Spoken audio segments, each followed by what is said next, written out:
안녕하십니까. 한방에 끝내는 담보 및 보증 업무 지침 강의를 맡게 된 연수원 도제일 과장입니다. 반갑습니다. 먼저 이 강의를 수강해 주셔서 감사하고요. 동 강의는 실무를 보고 계시는, 그리고 실무를 앞두고 계시는 직원들을 대상으로 담보 및 보증 업무에 대한 가장 기초적인 내용을 강의하기 위해서 준비하였습니다. 현장에 나가시면 직원들이 가장 힘들어하는 부분이 아마도 담보 그리고 보증에 대한 내용인데요. 요 강의를 통해서 쉽고 그리고 올바른 내규를 이해하셔서 업무 처리를 하시는데 도움이 되었으면 좋겠습니다. 그러면 지금부터 담보 및 보증 업무 지침 수업을 시작하도록 하겠습니다. 먼저 여신의 결정 키워드에 대해서 이야기하도록 하겠습니다. 여신 담당자라 하면 개개인의 판단 기준이 있을 수 있지만 기본적으로는 다음과 같은 사항을 검토하게 되어 있습니다. 먼저 자금의 용도입니다. 자금의 용도라 함은 고객님이 과연 이 자금을 어디에 사용하실 것인가에 대한 내용인데요. 운전자금일 수도 있고 시설자금일 수도 있고 그리고 가계 자금일 수도 있습니다. 자금 간의 용도의 유용이 발생하면 안 되기 때문에 최초 상담 시에는 실질적으로 동자금이 어떻게 쓰이는지에 대한 검토를 잘 하셔야 합니다. 그리고 나아가서 차주의 신용도입니다. 신용도라 하면 고객님께서 당행과 거래 실적이 있고 또한 타 금융기관의 신용정보가 있을 수 있습니다. 우리가 흔히 생각하는 나이스 등급과 KCB 등급을 두고 이야기할 수 있습니다. 그리고 현재 고객님께서 지속적으로 현금 흐름을 발생시킬 수 있느냐가 중요할 수 있습니다. 캐시플로우라고 하는데요. 급여 소득자 같은 경우에는 급여 또는 수당이 되실 수 있고, 사업 소득자 같은 경우에는 매출 그리고 본인의 소득이라고 하실 수 있습니다. 또한 물적 담보와 연대 보증이 있는데 채권 보존에 관련된 이야기입니다. 만약에 대출을 취급하고 나서 대출 채권을 회수해야 되는 상황이 발생을 했다 하면 저희는 물적 담보 또는 연대 보증인을 통해서 회수를 하도록 할 예정입니다. 이번 파트에 배울 내용은 물적 담보와 연대 보증에 대한 이야기고요. 그리고 거래 정보는 앞서 설명드렸다시피 고객님께서 당행과 얼마나 거래하고 있느냐에 대한 이야기입니다.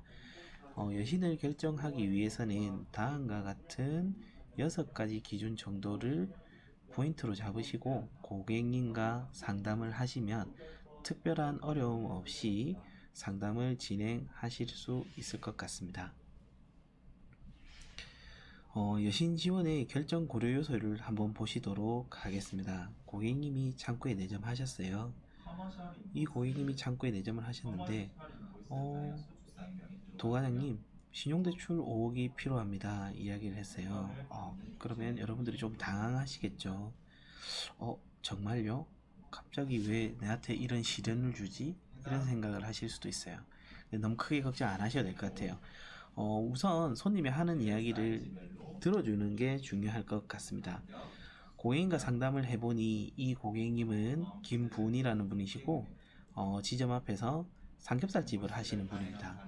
작년 2019년 7월에 창업을 하셨고 시용정보 조회 동의서를 받아 시용정보를 조회하니 시용등급도 4등급이라서 크게 나쁘지 않습니다. 그리고 삼겹살집임에 불구하고 굉장히 큰 맛집인 거예요. 맛집이고 인스타나 페이스북에 소문이 나서 2019년 하반기에만 연매출이 3억 5천을 기록하였습니다. 그래서 추정되는 연소득은 5천만 원이고요. 그에 나아가서 살펴보면 현재 임대사업장과 임대주택에 살고 있지만 그럼에도 불구하고 김보은 고객님의 부친께서는 동지점의 로얄 거래처 고액 자산가시고 아파트 시가 15억 상당의 아파트를 소유하고 계신다고 합니다. 이 상황에서 저희는 고민을 해야 돼요. 이 대출을 취급을 할지 안 할지. 그렇다면 취급을 검토한다고 하면 과연 어떠한 포인트에서 검토를 할 것인지에 대한 얘기인데, 아까 앞서 말씀드린 6가지 포인트에서 검토를 하시되 지금 말씀드릴 내용은 채권 보전에 대한 이야기를 주로 하도록 하겠습니다. 자금의 용도라든지 채무관계라든지 내용은 다른 파트, 여신 일반 업무 지침과 다른 파트에서 다 수업을 할 예정이기 때문에 이 파트에서 담보 및 보증 업무 지침에서는 채권 보존의 핵심을 두고 연수를 진행하도록 하겠습니다. 상위 화면에 있는 캐시플로우 물적담보 연대보증인은 여신규정 제10조 채권 보존에 관련된 내용입니다. 여신의 상한제연에 대한 이야기인데요. 우리가 흔히 생각할 때는 여신의 상한제연이 물적담보 연대보증인이라고 생각하지만 실질적으로 1차 상한제연은 고객님이 사업이나 회사를 다니면서 발생하는 캐시플로우, 현금 흐름입니다. 현금 흐름, 지속적으로 금융비용을 납부하실 수 있고 원금 상환을 하실 수 있는 이 현금 흐름이 야말로 채권 보전의 핵심이 될 것입니다.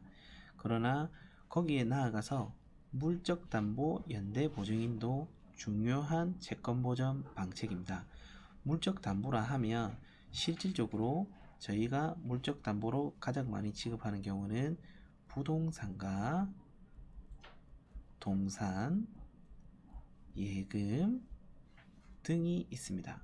예금 안에는 주식이나 채권도 다 포함되겠죠. 물적담보는 이렇게 물체 실체가 있는 건데, 인적담보로 보는 연대보증인은 3차 상한제한이기 때문에 또 여기에 대해서도 공부하시는 게 중요할 것 같습니다. 요 채권 보존의 1차, 2차, 3차 포인트를 가지고 저희는 담보와 연대보증인을 감안하여 채권보전책을 강구를 하게 됩니다. 어떤 대출을 취급할 때는 담보만 가지고 취급을 하고, 어떤 대출은 연대보증인, 어떤 대출은 신용대출로 취급하는 경우도 있습니다. 그러나 신용대출, 담보, 연대보증인 이 3위일체주 있죠. 근데 요지는 신용대출은 뭐다?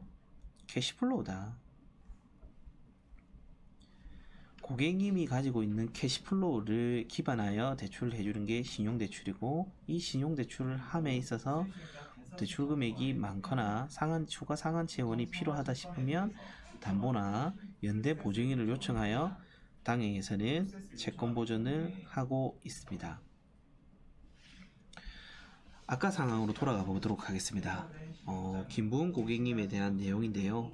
이 상황에서 방금 학습하신 내용으로 돌아가서 심사를 해본다 하면 이분의 캐시플로우는 창업기업임에 불구하고 매출 및 연소득이 양호하십니다. 연간 매출이 3억 5천만 원이고 연소득이 5천만 원이십니다.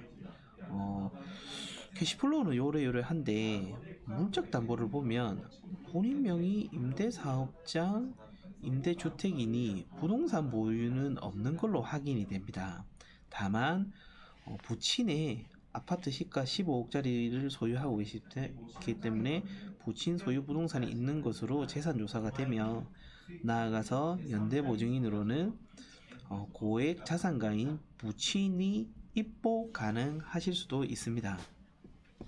그렇다고 보면 여기서 이제 대출을 어떤 방식으로 지원할지를 검토를 하시면 됩니다. 그래서 항상 고객님을 상담하실 때는 기본적으로 캐시플로우와 물적담보, 연대보증인에 대한 내용을 고민을 하셔야 돼요. 캐시플로우만 보고 취급을 한다 하면 이 대출은 신용대출이 될 수도 있습니다. 네, 신용대출에서 나가는 금액이 일정 금액 이상이 되든지, 아니면 캐시플로우로 상한 재원이 불투명하다 판단이 되면 물적 담보라든지 연대 보증인을 입보하여 대출을 지급함에 있어서 부실 나더라도 채권 보전을 할 수 있는 방안을 강구를 하고 지급하셔야 합니다. 전반적인 총론에 대한 설명은 다음과 같습니다.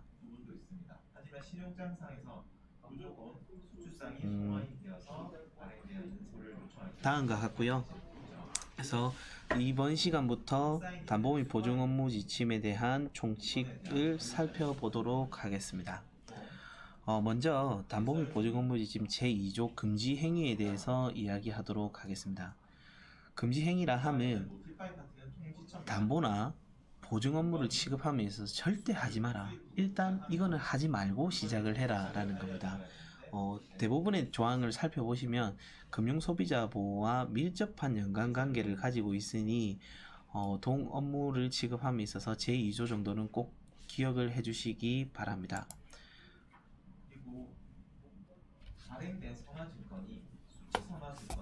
그래서 살펴보도록 하겠습니다. 금지행위 제1번 차주 또는 제3자로부터 담보 또는 보증을 취득할 때는 포괄근 담보 또는 포괄근 보증을 요구하는 행위를 하여서는 아니 됩니다. 포괄근 담보, 포괄근 보증이라 함은 차주가 담보를 제공했을 때 실질적인 채무와 관계없는 부가적인 채무에 대해서도 영향을 광범위하게 미친다는 것이기 때문에 고객님에게 불리하기 때문에 현재 기준으로서는 포괄근 담보, 포괄근 보증을 운용하고 있지 아니합니다. 또한 제3자 담보 제공자나 고용임원, 우리가 흔히 이야기해서 그 전문 경영인이겠죠. 고용임원에게는 연대보증인을 입보하실 수 없습니다. 연대보증은 기업의 실질적인 소유주만 입보할 수 있기 때문에 다음 시간에 살펴보도록 하겠습니다. 제3번 통상적인 대출 담보 비율을 초과하여 담보와 계열사의 채무 보증을 이중으로 요구하거나 계열사의 중복 채무를 요구하는 행위, 실질적 이런 경우가 발생하는데요. 담보와 계열사 입보를 하실 때는 항상 담보를 받든지 아니면 연대 보증으로 취급할지를 고민을 하셔서 관리를 잘 하셔야 합니다. 그리고 신용보증서 담보대출을 취급을 하실 때 공신력 있는 금융기관이 지급보증서를 담보로 취급하시는 여신에 대하여 기본적으로 연대보증을 입보하셔서는 아니 됩니다. 다만 그럼에도 불구하고 연대보증을 입보하는 경우에는 동지급보증서에 의해서 담보되지 아니하는 부분에 한한다는 것을 명확히 하셔야 합니다. 이것을 설명을 드리면 100% 신용보증서에는 연대보증을 입보하실 수 없습니다. 다만 통상적으로 끊기는 90%짜리 85%짜리 보증서일 경우에는 보증서가 90% 85% 들어오니 보증서가 담보하지 아니하는 10% 또는 15%에 대해서는 연대보증인을 입보하셔서 운용하실 수 있다는 내용임을 참고하시기 바랍니다. 예금담보대출 같은 경우에는 사실 편법이나 비정상적인 방법으로 취급함으로써 사금융회계나 조세포탈, 회계분식, 부당 내부거래, 그 다음에 또 자금 세탁에 직간접적으로 관여하실 수 있기 때문에 특히 3자명의 예금담보 대출을 취급하실 때는 주의하셔야 합니다. 또한 상장법인이나 코스닥협회 등록법인이 당해법인의 주요주주, 이사 또는 감사를 차주로 하는 대출에 연대보증인으로 입보하는 경우에는 불공정 영업행위에 해당하게 됩니다. 나아가서 특정규제 및 공정거래에 관한 법률에서 정하고 있는 계열회사의 신규 연대보증 입보로 여신을 취급하실 수 없습니다. 다만 기존 연대보증인 입보의 기한 연기를 위한 제약정인 경우에는 그러하지 않으실 수도 있습니다. 몇 가지 설명을 드렸는데 실무적으로 정말 많이 발생되는 것은 현재 포괄근은 거의 발생하지 않습니다. 왜냐하면 약정서상에 포괄근 담보를 적는 칸 자체가 없습니다. 근데 실무적으로 정말 중요한 것은 제3자 담보 제공자나 고용임원의 연대보증인, 입보의 금지, 그 다음에 보증부 대출의 보증부분에 대한 입보 금지, 또한 예금 담보 대출의 부정 취급이 실무적으로 가장 빈번하게 발생하기 때문에 이 세 가지 케이스는 주의하실 필요가 있습니다.